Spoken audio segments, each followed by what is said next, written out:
இது 100 gram cup 100 gram பாசி பயறு எடுத்துருக்கேன். இதை நல்லா ரோஸ்ட் பண்ணிக்குவோம். இப்போ நல்லா கலர் மாறிடுச்சு, நல்லா வாசமும் வந்துருச்சு. இப்போ எடுத்துருவோம். பாசி பயிறு 100 கிராம் எடுத்தோம். இப்போ ஜவ்வரிசி 75 கிராம். லோ ஃப்ளேமில் வச்சுக்கோங்க. லேசாக பொரிய ஆரம்பிக்கவும் எடுத்துடலாம். பொரிய ஆரம்பிச்சிருக்கு. இப்போ இதை நல்லா அலசிக்குவோம். எதுக்காக அலசணும்னா, நம்ம இப்போ வந்து பாயாசத்துக்கு தேங்காய் பால் தான் சேர்க்க போகிறோம். அதனால் ஒன்றும் ப்ராப்ளம் இல்லை. நீங்கள் பேக்கெட் பால் சேர்த்திங்கன்னா ஜவ்வரிசியை அலசாமல் நீங்கள் அப்படி பாயாசத்துக்கு ஊற்றுனீங்கன்னா முறிஞ்சு போகும், பால் முறிஞ்சு போகும். அதனால் இதை ஒரு அலசிட்டு நம்ம ஊற வைக்க போகிறோம். நல்லா அலசிட்டோம்.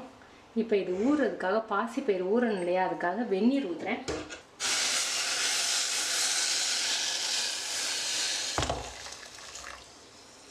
ரெண்டு கப் தண்ணி ஊற்றிருக்கேன்.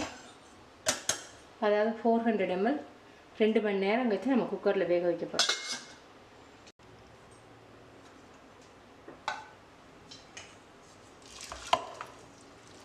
நல்லா ஊறிடுச்சு. இப்போ இதை வந்து நம்ம வேக வச்சுருவோம்.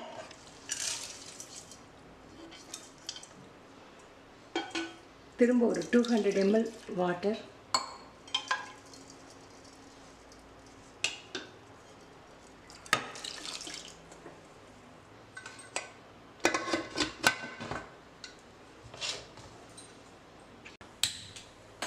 மூணு விசிலுக்கு வச்சுருவோம்.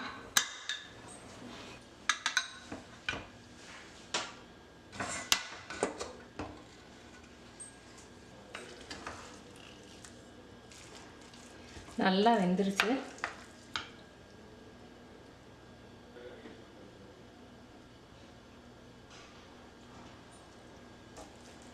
இப்போ நம்ம பால் ஊற்றி கொதிக்க விடையிலே அந்த இது பாசிப்பயிறு வந்து மசிஞ்சிடும். நம்ம மசிக்க தேவையில்லை. ஏலக்காய் ஒரு 1/4 ஸ்பூன் மட்டும். இதில் நாட்டு சர்க்கரை வந்து நான் ஒரு 100 கிராம் சேர்க்குறேன். இப்போ 100 ml மட்டும் தண்ணி ஊற்றுற சர்க்கரை கரையிற அளவுக்கு.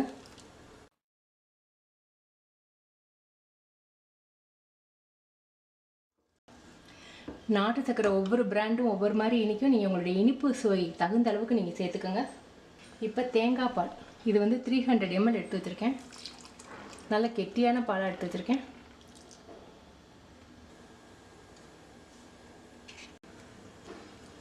ருசிக்காக ஒரு டேபிள் ஸ்பூன் அளவுக்கு நான் கண்டென்ஸ்டு மில்க் சேர்க்குறேன். இது ஆப்ஷனல் தான்.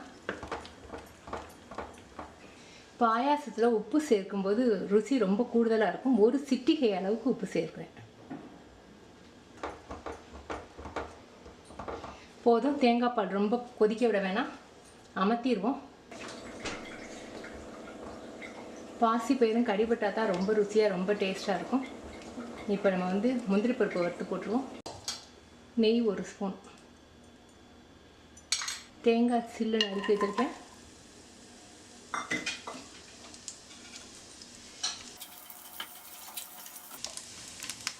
ப்ரௌன் கலரில் வந்துருச்சு. உலர் திராட்சை போதும். இதை எடுத்துகிட்டு முந்திரி பருப்பை தனியாக வறுத்துக்குவோம். அதே நெய்லேயே முந்திரி பருப்பை வறுத்துறேன். போதும். அடுப்பை அமர்த்திடுவோம்.